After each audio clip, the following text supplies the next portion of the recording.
Okay, good evening to everybody. Thank you so much for joining us. Hope everybody has the sources or source sheets if anybody needs.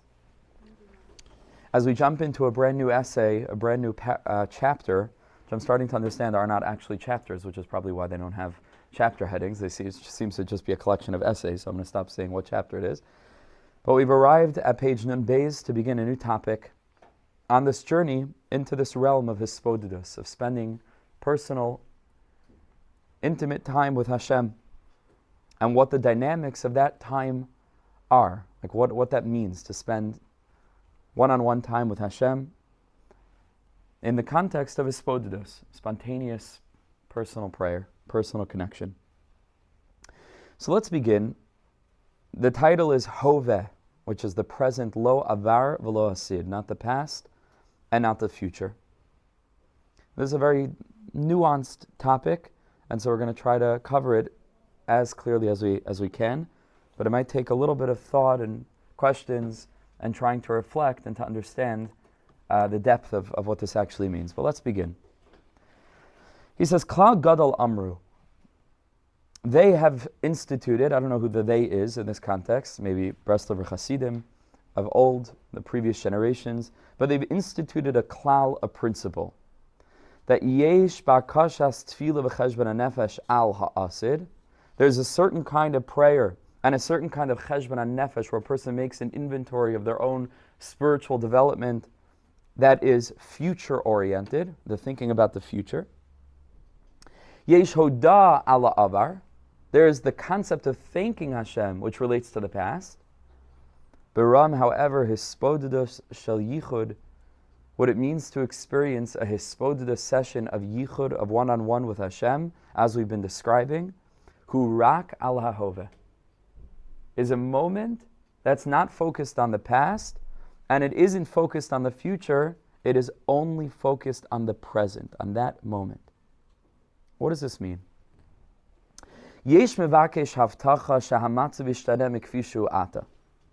There's some people who go and they desire, you can grab some source sheets over here, I'm not sure we have that many, but you can look on if you need. Thanks for coming.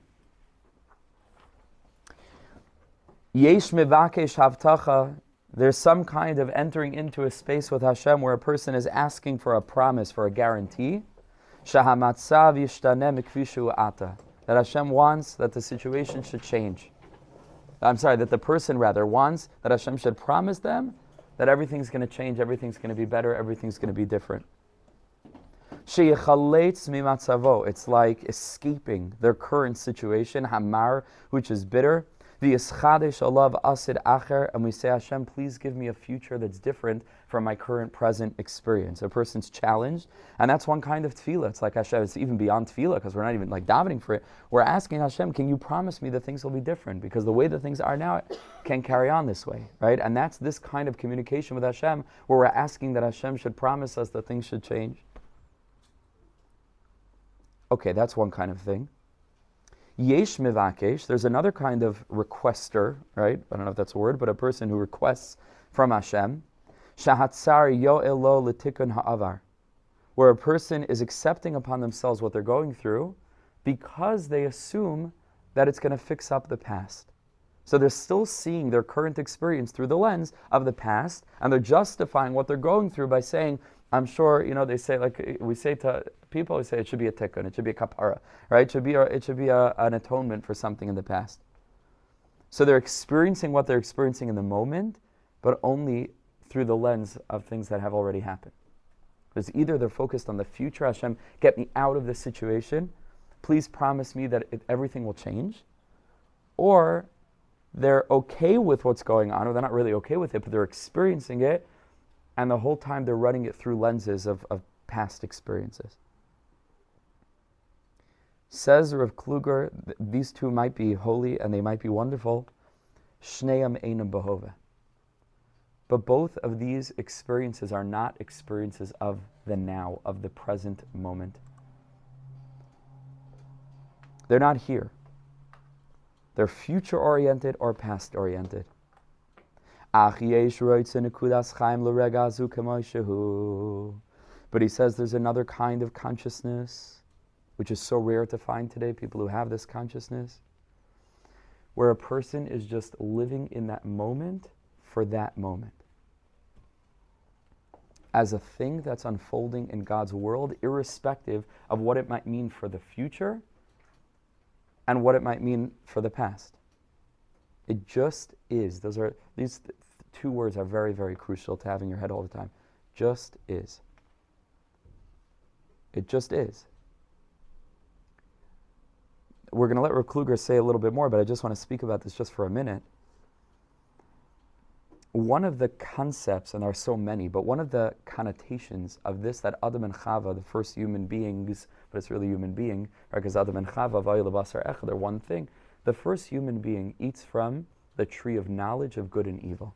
And it means a million things. And all the sefarim are giving different interpretations, and they're layer upon layer upon layer of meaning and depth. And what that means is that they ate from the eitz hadas tov v'ra. One of the understandings is that das tov v'ra, which is what they accessed through this tree, which is the eitz hadas tov v'ra, is the judgmental mind. Usually when we say judgmental, we mean it in a negative context, right? A person's a judgmental person. I don't mean that necessarily here. It's just the mind that's subjectively filtering different experiences through either das tov, like we judge this to be a good thing, or das ra, right? We judge this as a bad thing. It's the judging mind. Now, the judging mind is so detrimental for a person's spiritual development because the content of judgment and the concept of being a person who's judging means that you're an independent entity in and of yourself, and that we are privy, right, in this dimion, in this illusory state, that we know what's good and we know what's not good. And based on our framework for what we consider to be good for us and what we consider to be not good for us, we start to reflect different experiences that are going on in our lives. And we hope for certain things, or there are certain things that we condemn, and we say this is a terrible thing that's happening. And this is, in a certain sense, it's normal because we're human beings. Hashem created us that we should have feelings and we should be embodied in this way. But you'll remember that the eitz hadas tov v'ra is contrasted by another tree. And that tree was called the eitz. What was the other tree? Eitz hachaim. The tree of life. The Sefarim say the tree of life is beyond judgment. It just is. These three words. It just is. That means that a person is anchored in a place where it doesn't mean that there isn't a part of them that's reacting viscerally to what they're experiencing. That's fine. But there's a place within themselves that's plugged into like a deeper outlet where the power source is the tree of life, where it's just life. I was telling somebody recently about certain things that happened in my life. Growing up, I had a very difficult time. And he said, I'm sorry to hear you had such a difficult life. And I said, it's not a difficult life, it's just life. It's just, because that's what life is. It isn't like a difficult life or a better life or a worse life. It's just chaim. It's just, this is called life. This is what we're here to experience. Some people experience it when they're young. Some people experience it a little bit later down the road. Every person has their own package, and like they say a million times, if you would know everybody else's thing, you would always pick yours, right? But everybody is struggling with something. If there's one thing that I've learned doing this work and getting to meet with people, is that you really come to discover that every single person is suffering in some way. Every person. There are different kinds of suffering. Some people physically, some people emotionally, some people relationally, some people intellectually, some people spiritually. Not a difficult life, it's just life. Eitz hadas tov v'ra means that we're judging. And if we're judging, then we're in ego. We're in a state of a subjective, authoritative position where I know what's good and I know what's not good, and I'm judging the things that are coming my way. Which usually means, by the way, that I'm either in the past or I'm in the future. Because the ego has no interest in the present moment. Right? The ego is always constantly reflecting on the past in terms of what should have been, or they're thinking about the future of what could be. But they're never ever in the moment. Never in the present.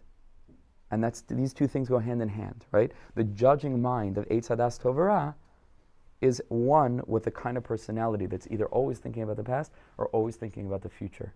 But they can never just settle into the moment. And just what they call in psychology, to lean in to what's happening without judging it. That's what we're going to learn about now. Ach yesh roitze, and he uses this word like from the Eitz HaChaim, not the Eitz HaDas Tover. Ach yesh roitze nekudas chayim l'rega hazeh k'moshehu. There are people who just want this moment of life as it is.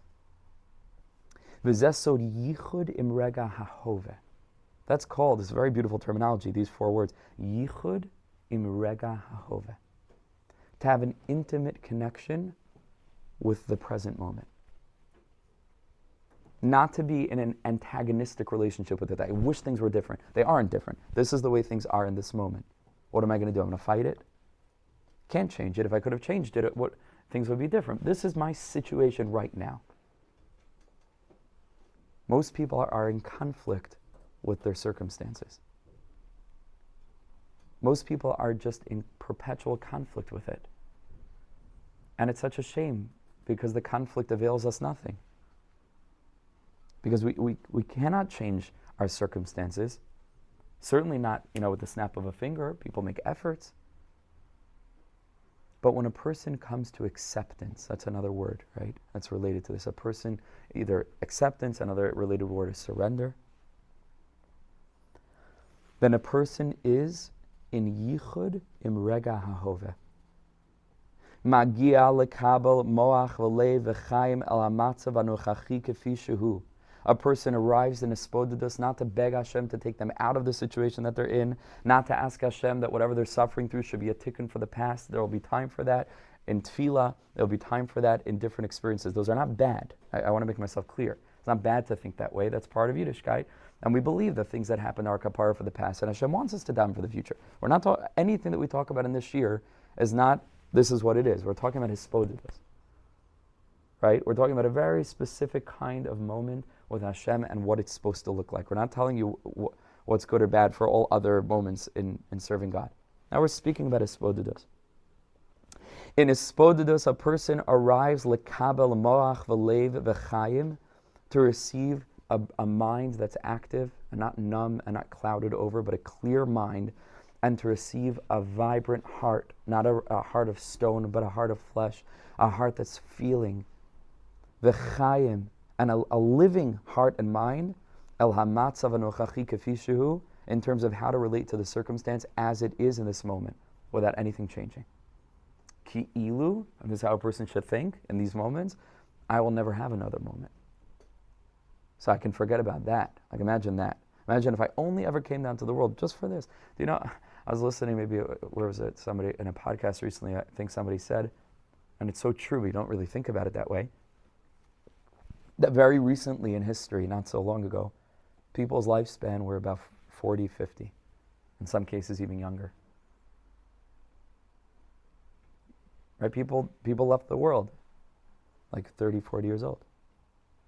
And that was their lifespan. That means by the time that they were 15, they already lived half their life. And people are busy dreaming now at 20 and 25 and 30 about what they want, when they're 50 and 60. And that wasn't always guaranteed. Because today, Be'ez Hashem, all of us should live long and happy till 120. And technology is evolving, and we might live for even longer than we want. Might get a bit much when we're like 384.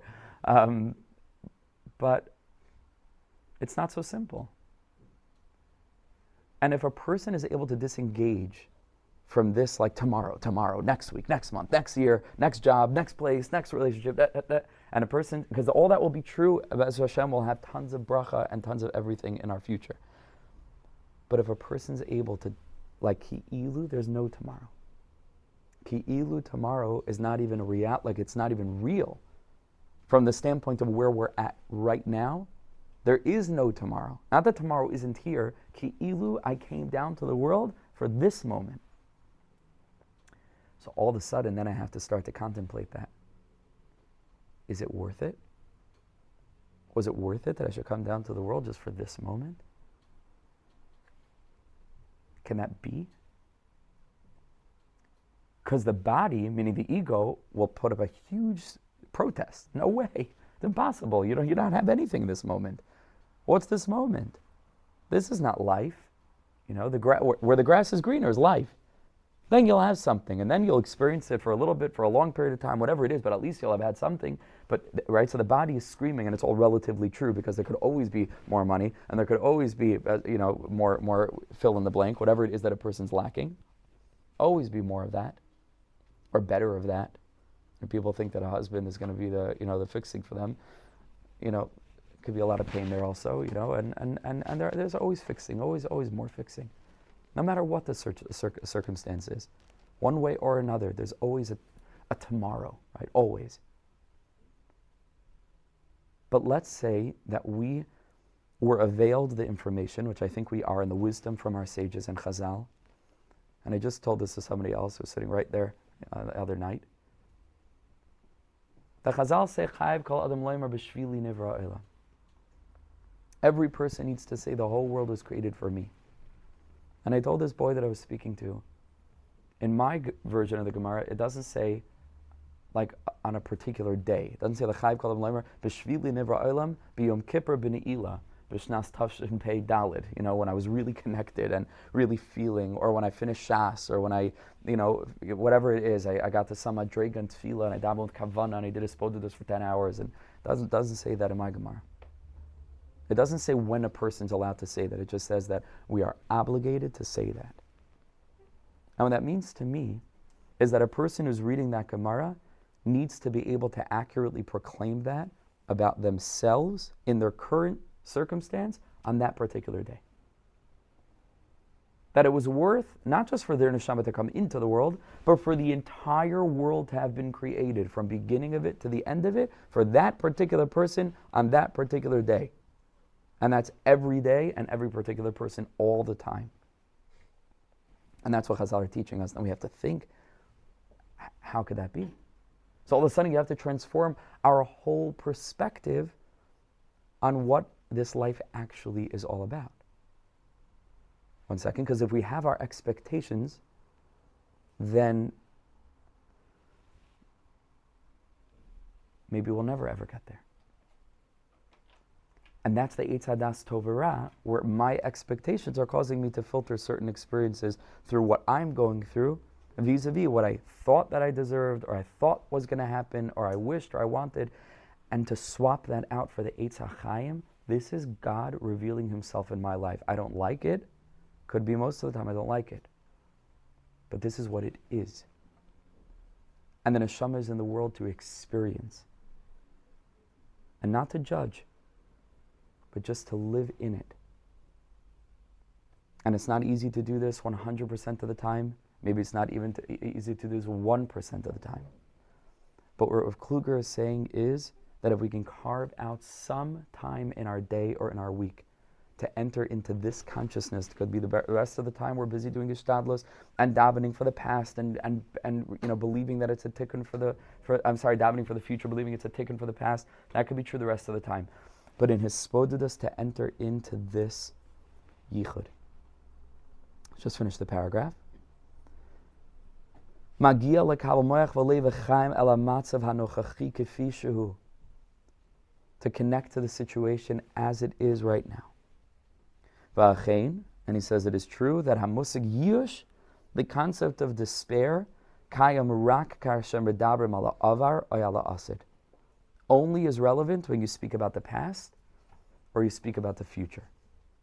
The word despair has no connotation, ach ala rega ahove ein musig yush, because it's not relevant. What are you despairing of? A person despairs of some ambition, right? Or they despaired in the past because things weren't going well. What about this moment? You can't despair about this moment. It's just this moment. It's right this second. There's nothing to give up on. It's now. And the secret about now is that it is always now. That's the secret of it. Because the whole time is an illusion. And so 2 minutes ago, it was 2 minutes ago from now. But then it was now. Right? And 10 minutes from now, is in the future. But when we experience it, it will be the now. That means that if a person's conscious, they're always ever living plugged into the now, plugged into that given moment. And it's a certain level of consciousness that transcends the Eitz Hadas Tov Ra, where a person isn't in their judging mind, a person is in bittul, a person is in dveikus to Hashem, and here's the craziest thing, Rabbi Nachman says this in Sichos, and I've given shiurim about this in the past, the Baal Tanya makes reference to this also in Igaras HaKodesh, Igaras Yud Aleph, in the 11th letter. And it's a difficult thing to hear. But the degree of difficulty doesn't mean that it's less true. Says Rabbi Nachman, who knew what suffering meant. That's why people who suffer are so connected to Rabbi Nachman. Because from him, they could hear it. You know, if somebody just had the most wonderful life and everything went well for them, and they're saying, Ein shem yesh b'olam kla, you know, there's no despair in the world at all, the mitzvah gedol is b'simchat tamed, doesn't mean that much. But from a person who lost his first wife and 4 children, from a person who died at 39 years old after an illness of tuberculosis for many long years, for a person who was maligned and harassed and slandered and persecuted and pushed into the mud millions of times, from such a person, I could accept such a person telling me that there's no despair in the world at all. Because if he was able to experience the pain that he experienced, and he knows what pain means, and then he's communicating it to all further future generations, that there's hope, then there's hope. So Rabbi Nachman, who knew what it meant, chas v'shalom, to lose a child. The Rebbe says, I want to let you know, he says, if a person experiences a personal tragedy, there's something beyond the norm, right? And there's like normal things, and then there's like, you know, they say lower case T traumas, and then there are traumas, you know, severe things, chas v'shalom, that could happen to a person in life. And again, it's all a spectrum, it's all relative, but there are things that happen. He says some people have the knee-jerk reaction to say, where is God? Now, how could this happen to me? Where is God in my life? Because I had this expectation and things were going in a certain way, and then pitom out of the blue, something happens, an accident, something happens. Something falls apart. Where is God? And Rabbi Nachman says, and again, it takes a lot of strength and courage to hear this, and it takes a very healthy connection to Hashem to understand this. Otherwise, it could be much more damaging. Rabbi Nachman says, I'll just tell you the lashon, because it's such a deep teaching to me that I have it in my head. He says, Kishalokach mimenu eza ben. When a person loses a child, it says, Mi lakach. Who took that child? And again, Rabbi Nachman earned the right to say this. He knew what this meant. He wasn't. Who took the child? He says, Haloi Hashem Yisbarach. He says that was God who entered down into that person's life and made a change in a way that was much more apparent than when things just flow along the way that things are supposed to flow along. He said, what are you talking about? Where is Hashem? That was a direct encounter with God. Now, from the egoic perspective, I would have rather that not happen, because I had all my plans and then God meddled my plans. And it turns out that from the Eitz HaChaim perspective, not the Eitz Hadas Tov Ra, which is an illusion because I don't actually know what's good for me, which is my neshama, and what's not good for me, which is my neshama. And I don't know anything about the Gilgulim that I was in previous generations. I have no idea what role that my specific spark of Knesset Yisrael, the collective Jewish spirit, is supposed to play in this grand master. I don't know anything. So then Rabbi Nachman says, on the contrary, this could be the greatest encounter with God that you'll ever have in your life. Because it was God who descended into that moment and made something happen. Out of his direct love. I'll tell you what the Baal Tanya says. Again, I've spoken about this in other places, but once we're talking about pain, we have to talk. The Baal Tanya says the most confounding thing, shocking to hear. The Tzaddik says that because we're so limited, when we experience things that are good, we judge them to be good, but let's say they're good, right? It's not that we judge them to be good. They're good things. Good things happen. Someone has a simcha, some wonderful job opportunity opens up. Something happens, that's good. Says the Baal Tanya, then beautiful. You experience Hashem's goodness. But it can't be all that good. It can be good, but it can't be all that good because our brain is so puny and our brain is able to see it as good, so it's pretty limited. Because our brain can sense that it's good. Says the Baal Tanya, when something happens in a person's life that does not appear to be good, it is so good that it's beyond our mind's ability to grasp how this is good. He says it's a greater form of good than the good that we can encounter. Shocking thing. The only reason that we don't experience it as good is because we're so limited, and it's so good that it's completely beyond us, and there's no way that our human rational brain is going to be able to figure out how that's good, because we're a blip in this ocean of data. I always say, anytime that a person experiences hashgacha pratis, it should blow your mind. We're talking about, how many narrative strands there are? Like you try to keep track of a long novel, let's say, and you're tying together this character with that character. You're talking about how many souls have lived on this earth from the beginning of time. It depends when the beginning of time was until the end of time. It depends when that will be. Trillions and trillions and trillions and trillions and trillions, much more probably. You can Google it, how many human beings there have been on the earth. Even according to the religious count, let's say, from 5,000 whatever years ago. HaKadosh Baruch Hu now at the end of time is busy tying together loose ends of thousands of years with much more than trillions, quintillions, there are almost a trillion people, there's a few billion people now. Inordinate amount of people and encounters and conversations and experiences and feelings and circumstances and stories and narratives. Like, if you catch a glimpse of hashgacha, it's like a fluke. It's like, what are the chances that our brain, given our limitations, which are so limited, should somehow be able to pick up on something Hashem is doing? And you can point and say, wow, that was amazing. It's way over our heads. But we're so arrogant that we think that we know.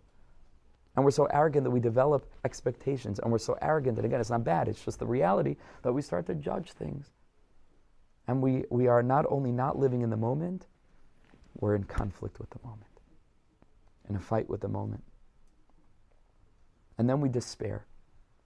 Because we look at the past and we say, well, I wanted things to go a certain way that I deemed, that I judged to be good, and it didn't go that way. I give up. I look at the future and I dream of something changing, and then I say it's beyond my reach. I give up. But the one thing you can't give up on is now.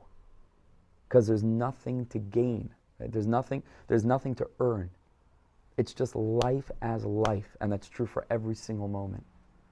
And if a person is able to enter into that state of the Eitz HaChaim, where they're connected to life as life, without the judgment of good or the opposite.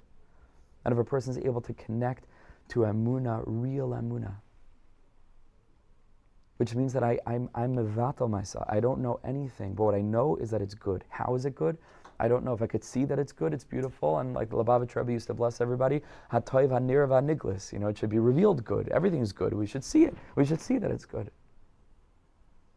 But that my connection with Hashem is such that I'm only here for Him in the first place, and my neshama had no interest on its own to come down to this world. Why would it want to do that? It's a terrible yirida. I'm here on a mission, and I trust in Hashem.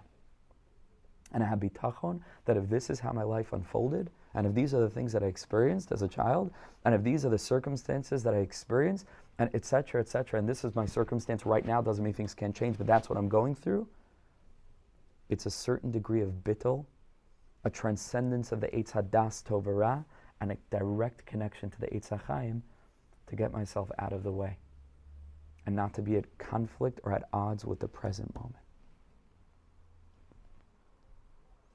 Let's go back inside. We'll take questions at the end just because it can be a little distracting for me. He says, Tfiloi cheshbon hanefesh him chipus achar pitaron leba'aya shehisora. He says prayer, or making an accounting of one's soul, even though we translated that differently in a previous year. Right? We said cheshbon hanefesh means soul thought. Not to make an accounting of your neshama, so judging yourself. It means to think with your neshama. That's cheshbon hanefesh, right? We learned lachshov im hanefesh. Like to say, I am a soul. So how do I want to live as a soul? I don't want to be busy with that and the other thing. I'm a dignified person.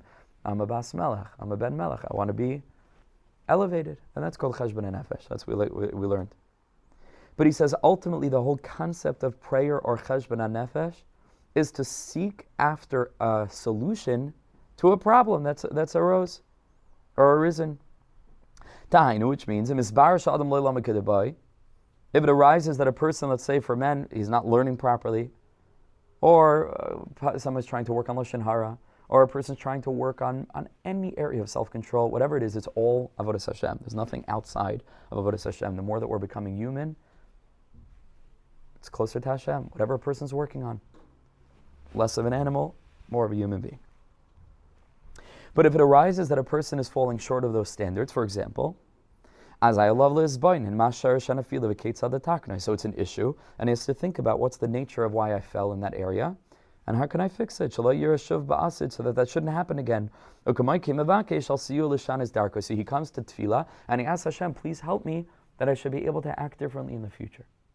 That's tefillah and cheshbon nefesh, right? A person thinks about their nefesh, they say, what do I want? I want to be more elevated. How can things be different? But says Rav Kluger, this is not hisbodedus. He says, what hisbodedus means is she'adam balidei hakara brura she'ein loy mu'uma ve'eino yachol mu'uma. We have nothing and we can do nothing. I'm not thinking about the future and what I hope will change. I'm incapacitated with regard to this particular thing. It's not relevant. What I want to be different, how I think it could be different, how I'm dreaming it will be different, and if I have the right resources, it will be different. None of that. That's not relevant right now. I'm not coming in with a prayerful attitude. That's not how I'm mityaches to the situation. Ein pitaron ba'olam sheyachalai. A person has to come into hisbodedus, and it's like, on the one hand, a pessimistic thing, but you have to understand that. That's why I said it's nuanced, to understand it in the context of what he actually means. Not that the situation is hopeless, but that whatever hope there may or may not be is irrelevant. It's not relevant to the consciousness of that particular person in this moment. Not relevant. And there will be hope, and there will be solutions, and Hashem will help, and things will change. Not relevant. You understand? You understand what I'm saying? Not chas v'shalom that it's hopeless and the person should give up. That's not what we mean. I mean that in relation to the experience that the person is trying to access, in this special dynamic of hisbodedus with Hashem, we're not solution-minded. I'm not thinking about solutions. Because solutions are in the future. I'm not thinking about the future. It's not relevant to me what the future will bring. Because that's not what I'm showing up to spend time with Hashem about. I'm not here to daven. He's saying a very, very profound thing, which I think directly relates to everything we were learning in the previous essay, right? Where we were learning all about bringing your essence, right, into the relationship with Hashem, where it's not about earning or deserving, and it's not about kvetching and complaining and saying, I wish I was better, and it's not that. It's not. You just come as you are. And here he's adding that not only do you come as you are from the standpoint of nefesh, meaning as it relates to your own self, but you come as you are with all of your circumstances. And bringing that into Hashem's presence. Just letting it be, right, without trying to change it. Not from the standpoint of ishtadlus, and not even from the standpoint of tefillah. Let's see how he speaks this out a little bit more.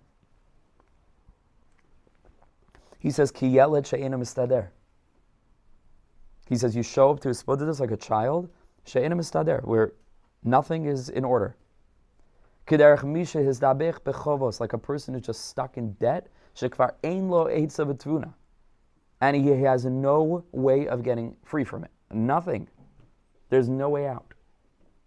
There is no earthly way out. He can play the lottery, but that hasn't been the best idea for this particular person because that's half his debt. There's no way out. He cannot get out. So then, what's the point of coming to Hashem? Right? You think about that for a second. If a person is literally in a situation where there's no help coming, this is very important. Is Hashem still relevant to that moment? If you could imagine theoretically a situation where there's no help. So from a lower conception of God as vending machine, There's nothing, like, you keep on putting coins and the spiral thing turns around, but there's no crisps. There's nothing left to buy. You probably bought the whole machine. Whatever it is, there's nothing left. There's not, the whole thing. So that's it. So what do you need to stand there in front of the vending machine for? But hopefully, and that's what he's about to say, but I'll say it outside first because it's so crucially important. And it's so different. His whole way of thinking is so different. He says, if anybody ever had the privilege of having a good friend, you know that a good friend is not necessarily someone to call because they can help you. A good friend is someone who can share the burden. Not because they're going to bail you out, but just because they can hold that space for you. And they can show you that you're not alone. And they can show you that you don't have to carry this by yourself. Eloroid said the person wants lahavies Hashem Yisbarach al toich hamatziv hazeh v'kan l'chioso. This person wants to bring Hashem into this situation without changing it or fixing it, but to live with God in this moment. Hashem, this is what I'm experiencing now, and I'm not calling upon you to bail me out and to change the situation. I don't care about that right now. That's not what I'm doing. I just want to be with you in this moment. And if this is what I'm experiencing right now to the extent that I'm stuck in it and I can't change it in spite of my ishtadlus, but this is what it is, then this is what it is. And I accept that, but I can't handle it alone. Can't handle it alone. So I need to bring you into that circumstance. I'm in debt, I was in debt, and I'll stay in debt. But I need to be in debt together with Hashem. And not so that Hashem is close to me and now I could daven for him to get me out of debt. Just to know that what I'm experiencing has infinite and eternal meaning. As it is right now. That was something else I was telling somebody recently. Everybody talks about the light at the end of the tunnel. The whole tunnel is full of light. There will be light also at the end of the tunnel, a different kind of light. But the tunnel is light. Because in as much as a person is going through what they're going through, that moment, like Hashem tells Moshe Rabbeinu, take off your shoes, because Admas Koydeshu, the place where you are currently standing, all the Hasidic Rebbes say, wherever you are now is Admas Kodesh. It's totally holy. And not only as a stepping stone to some other future experience, right now, again, if it's a thing that's happening, it just is. I'm not judging it. I'm not saying it's good or bad. It's God. It transcends good or bad. It's a manifestation of Hashem's master plan. It's beyond my concept of good and bad. I don't know anything. This world is a mystery, a mystery, a mystery. And if it's something that I'm experiencing, it's got to be good. Beyond good. It's life. Not a good life and not a tough life. Life.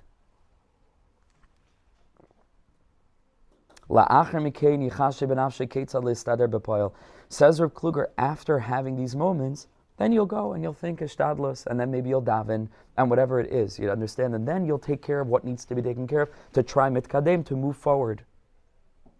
To try to seek after some kind of advice or some kind of solution. But mashmas hadavar she'in atas boinunus eich leichalitz. What we mean to say, in other words, is that a moment of Yichud HaHisbodedus is not a moment where a person's attempting to escape. Ella lahavi zos lifnei Hashem Yisbarach. To take whatever you're going through and to bring it to Hashem. Again, I want to clarify, not asking him to fix it, not asking him to heal it, not davening for things to change. I'm just taking what I'm going through and I'm bringing it into the relationship with God. Because Hashem to me is more than a vending machine that's only relevant when he can help, and if he can't help, so then I don't need him. Hashem is always relevant. Always, always relevant. Because we can't live without the knowledge that every minute of life is him. And whatever a person goes through, it's HaKadosh Baruch Hu directly with Hashgacha reaching into that person's life to manipulate whatever circumstances are going to alter the trajectory of that person's lived experience, which, by the way, is not just the big things that happen, but the small things that happen. We are hurtling along life. We have no concept of speed because everything is relative. And we think that we're like sort of, we walk from one place to the next. We sit here, and then we go there. We don't know what the actual speed is. We don't know, because again, from the place of Lamalam and Azman or higher levels, Rabbi Nachman speaks about this. That the same way when a person goes to sleep, and they to sleep for 10 minutes, you ever had this? And you have this dream that it felt like 30 years, and you wake up, it's like, whoa, like you came out of like a whole different reality. You slept for 10 minutes, but you think it's years and years. Rabbi Nachman says, what, you think that this is years and years? This is a little nap. After 120, you wake up and you're like, whoa. I'm not going to make reference to a certain movie called Inception. But you wake up and you say, whoa, what happened here? We don't know anything. So from that standpoint, that we're hurtling through this planet at breakneck speed, every little inflection changes our trajectory. And it's like bouncing balls. Like every single thing, a person says something to you, you hear something here, you got an eitzah, you're working on certain things happen, a job, a thing, Imagine if the whole thing happened like this. Boom, 10 seconds. Life. Because that might be what is actually happening, just on a higher level of consciousness. And we're on a lower, sleepy level of consciousness, so to us it feels like a much longer time. In that case, everything is valuable and meaningful. And it's all HaKadosh Baruch Hu orchestrating every single teeny, nuanced inflection of the tikkun for which our neshama came into this planet. Tikkunim, tikkunim, tikkunim. In mysterious ways that we'll never know in this lifetime. It says just to bring it to Hashem, lahevi hergish shel beino leveina, just to feel like a couple, just between me and you, just between him and her, a private moment, just to share that together. Even though she can't help him, and he can't help her, but just to share what they're going through with each other. El toich hamatzav shematzui sham. Ugdar Sherach Rav HaKadosh Mendel, Schus Yaganalina Bepriya Arts, Rabbi Mendel of Vitebsk. The holy Vitebsk Rebbe is one of the few Rebbes of that generation who traveled to Eretz Yisrael, and he moved to Tveria, and he revealed over there a sefer Priya Arts. And in Parshas Miketz Priya Arts, Rabbi Mendel of Vitebsk writes, Shekol zman sha'adam mechuber el havana b'anhagas Hashem yisbarach imay matzeh b'teva. He says all the while that a person is connected to Hashem in accordance with trying to figure out what Hashem is doing in that person's life, then they're in nature. They're stuck in nature. They're not in dveikus with Hashem. They're stuck in this world from their subjective perspective, from the standpoint of eitz hadas tov v'ra, and they're judging. This is a good thing that happened to me. It's a bad thing. Why did Hashem make this happen to me? Try to figure it out. Making calculations. They're in teva. When a person, it's the same thing, when a person tries to get out of the present moment without acceptance, always battling the present moment in a state of conflict and not in a state of acceptance. However, when a person realizes that their whole existence is literally hanging on nothingness, like I pointed out in a previous class, it could be very unsettling to consider where we are physically, like where are we located. So it gives us a sense of stability that we know that we're in 154 Brent Street, which is in Hendon, which is in London, which is in the UK, which is on planet Earth, and planet Earth is part of the solar system, and the solar system is part of the Milky Way, and the Milky Way is part of the galaxies. Okay, but go further. So where is that? Where is space? Where is it?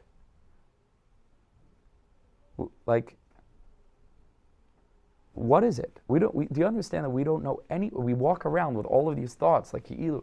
The whole thing is a total mystery. It's laughable. It's absurd that we get used to this thing called life. It's absurd. This concept of talking and hearing and seeing and smelling, and we should just walk around being mind blown the whole time. And that's what we would do if we weren't so numb. If we were still healthy, which I think maybe the first human beings were, for like a couple of minutes. After that, everything went south.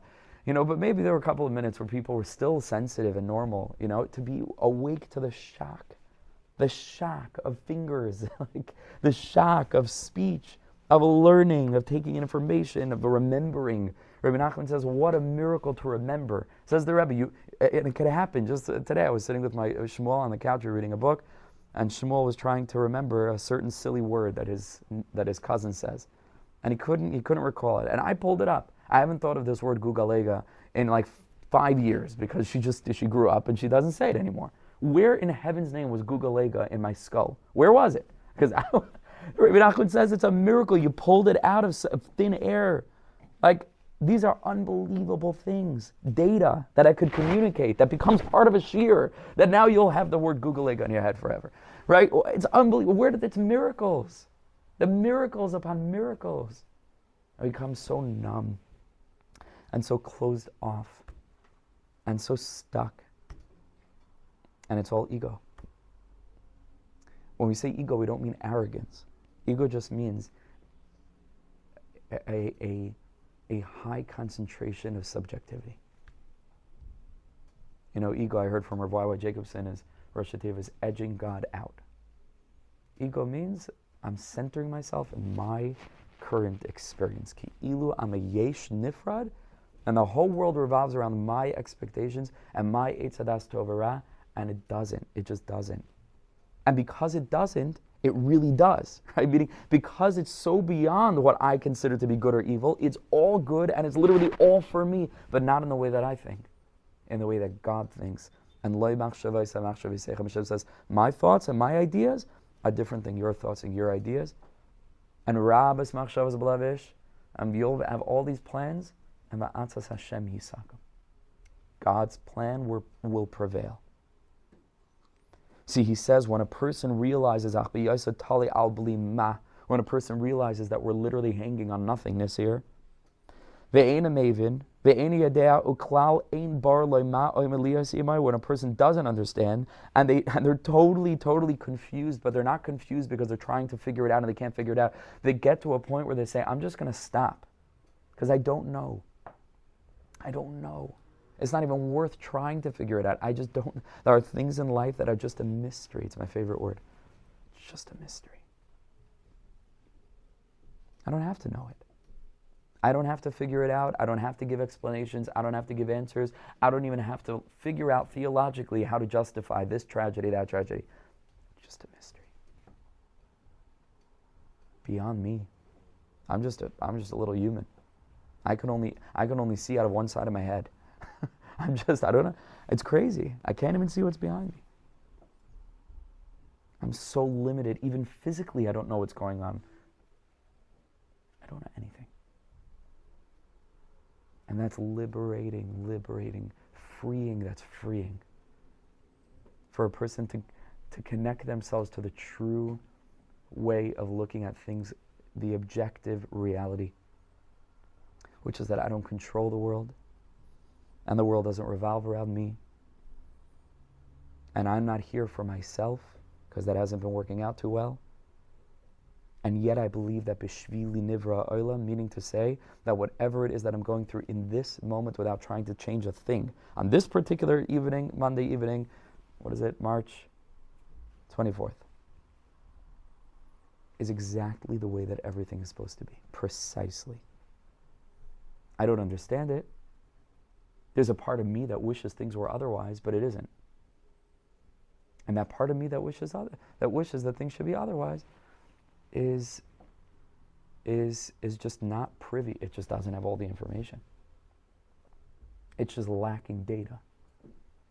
It's a chapter, like chapter 4, out of a 100-chapter book. I don't know what the next page is. I don't know.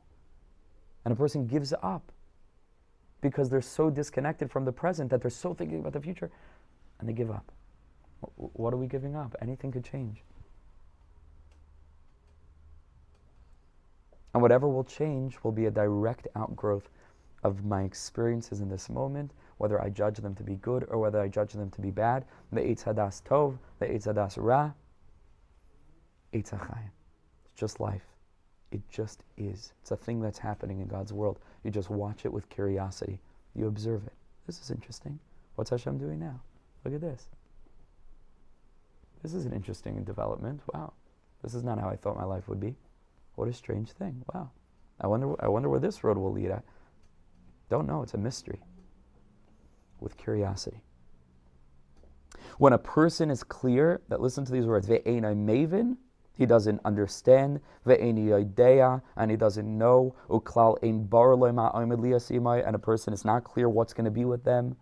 Harei bezeh davok bebechinas ayin shehu gilik kavod yisbarach. He says in that moment you're more connected to Hashem than any of your cheshbon of some class on emunah that explains why this and that, and this one is a gilgal of that one, and Trump is this Roman emperor or whatever. It's shtuyot.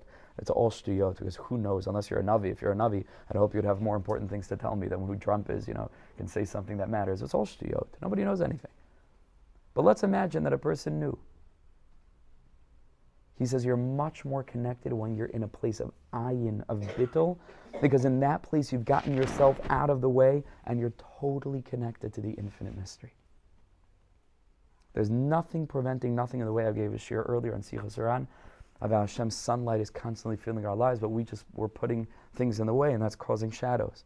It's not because God isn't shining, it's because we're putting things in the way. If you get all the things out of the way, it leads to a state of bittul.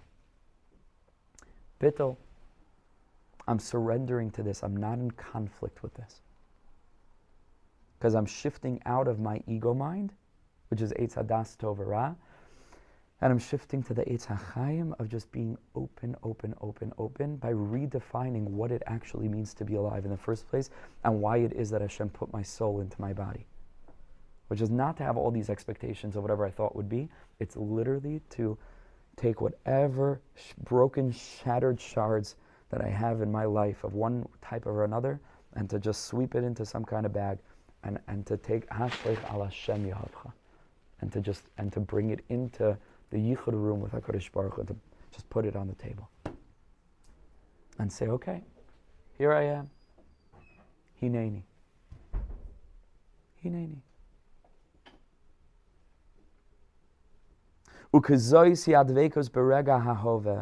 This is what it means to be connected fully, panim b'panim, with the present moment.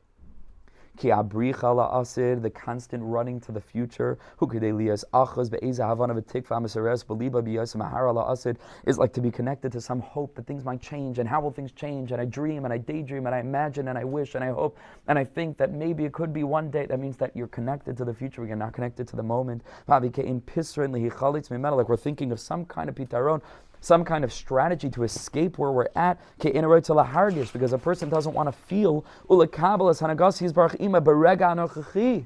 that maybe there's actual value. Forget the light at the end of the tunnel, but what about the tunnel? Well, HaKadosh Baruch Hu didn't make a mistake, put you here. He could have gotten you to the light if he wanted to get you to the light, but right now you're here. And if you're here, there's value there. And again, I want to make this clear. It's such a nuanced point. Not there's value here because, I couldn't get there unless I came here.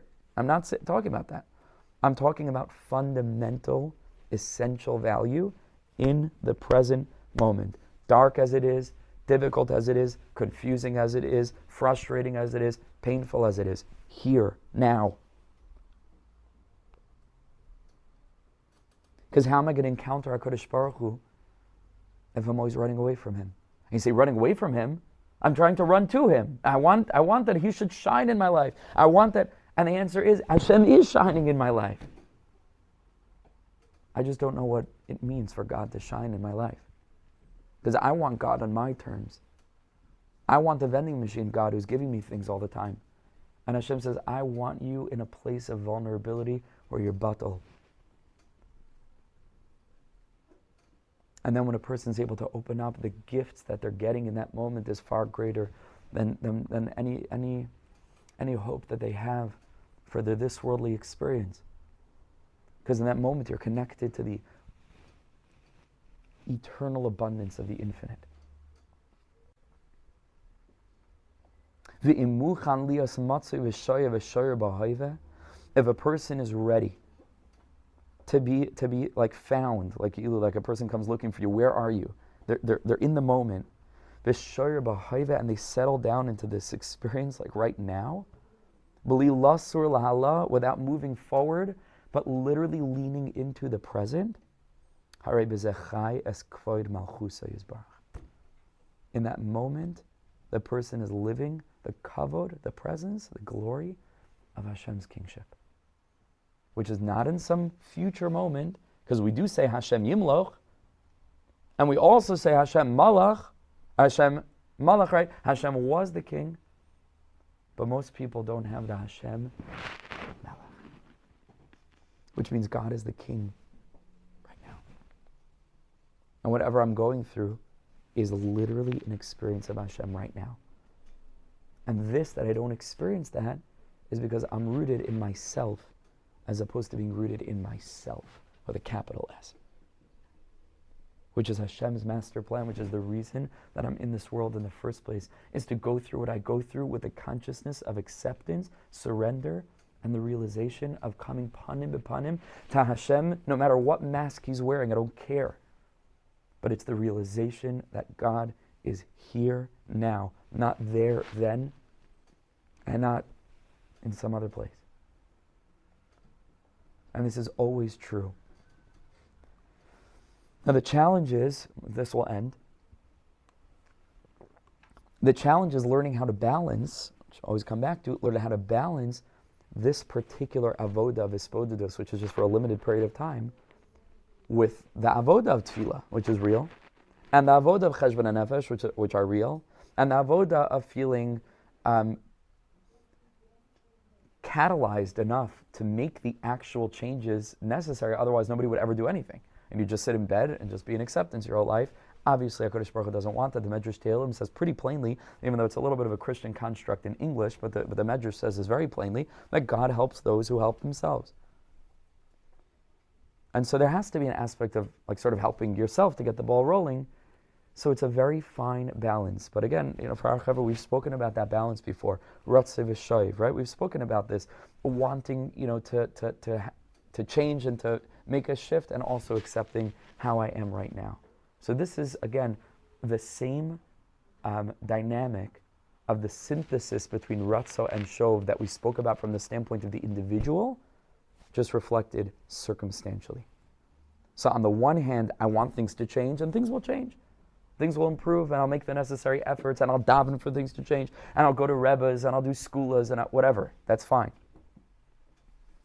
But none of that should detract, right, at the very same moment, from being anchored in that place of stillness, of calm, of the realization that all the steps along the journey are precious as they are. And that these two things are concurrent. They can go at one. They're not contradictory. They're concurrent. They don't go like this. They mesh. They're concurrent one with the other. This is the consciousness that is blended. Gesundheit that HaKadosh Baruch Hu sent the tzaddikim, particularly Rabbi Nachman, to try to help us live balanced, centered lives, where one extreme doesn't take over. It's balanced. These two things exist at the same time. They coexist. And just one other thing I wanted to say, it's slipping my mind now, but that's also okay.